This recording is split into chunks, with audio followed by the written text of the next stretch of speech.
Hello guys, welcome to Rogan Mania. Let's jump into the video. That heroin culture is a strange culture. The heroin musician culture is very, very strange because it's very prevalent amongst elite musicians. You know, in terms of like, you look at the guys that we all worship, like Hendrix did heroin. Morrison most likely did heroin, right? I mean, wasn't he? Yeah.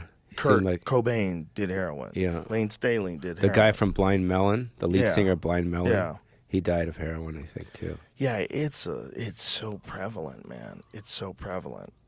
It's just like you know.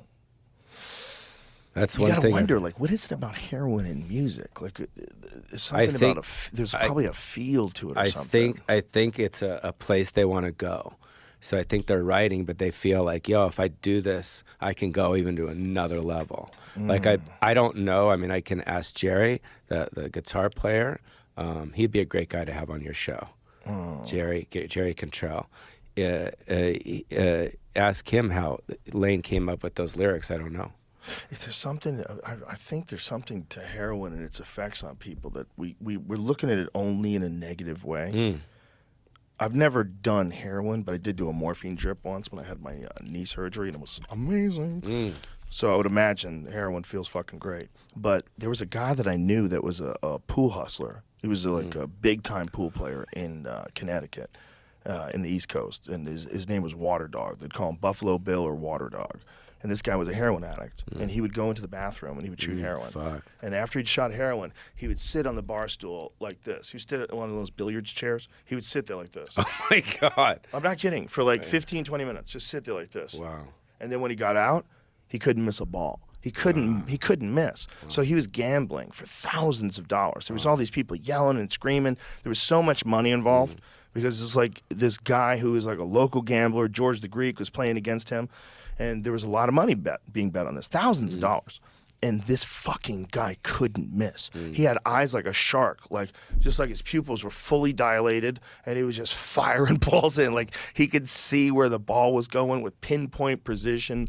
It was wild to watch. And I was like, what the fuck is going on with heroin? Like how do so many musicians create amazing works of art with it? How do so many, like Mitch Hedberg loved heroin? You know, he's like one of the funniest guys that's ever lived. Like, what is it about that drug? Maybe I should do heroin. No, I'm just kidding. No, yeah, I know. I definitely don't want to do it. I'm scared.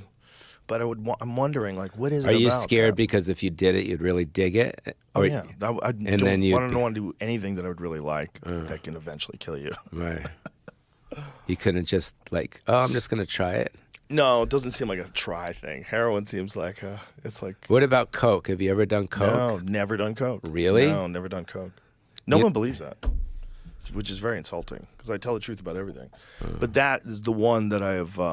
I avoided it because when I was a kid, I had a friend whose cousin was selling it, and his life fell apart. And I watched his life fall apart. I knew him before that, and then watching him afterwards, I was like, "Fuck, man, stay away from coke." Do you think if you did it, you would want to do it some more, or you just? I'm sure I would love it. Yeah, right. I'm sure I'd love it. Yeah. I think everybody loves it. There's certain things that a man's got to know his limitations.